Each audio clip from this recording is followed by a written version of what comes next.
Ibu ayah, stop menyimpan duit raya anak-anak dalam akaun bank, ASB, tabung haji, SSPN, BSN dan macam-macam lagi. Kenapa? Sebab simpanan duit anak-anak adalah untuk jangka masa panjang. Sedangkan semua platform yang saya sebutkan tadi sebenarnya lebih sesuai untuk simpanan jangka pendek. Jadi, dekat mana tempat terbaik untuk simpan duit raya anak-anak?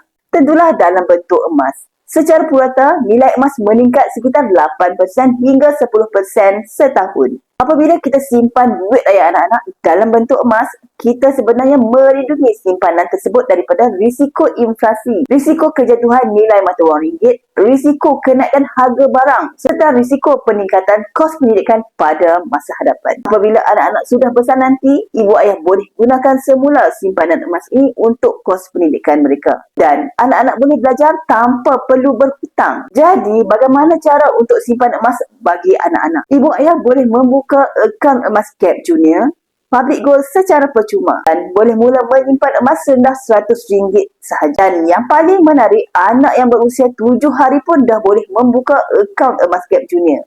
Asalkan anak tersebut mempunyai MyKid. Sekarang, ibu ayah dah tahu kan dekat mana tempat yang lebih selamat dan lebih bijak untuk simpanan duit raya anak-anak. Bagi ibu ayah yang nak buka akaun emas pada anak-anak, klik bio ataupun rujuk pin video di profil dan saya akan bantu bimbing langkah demi langkah.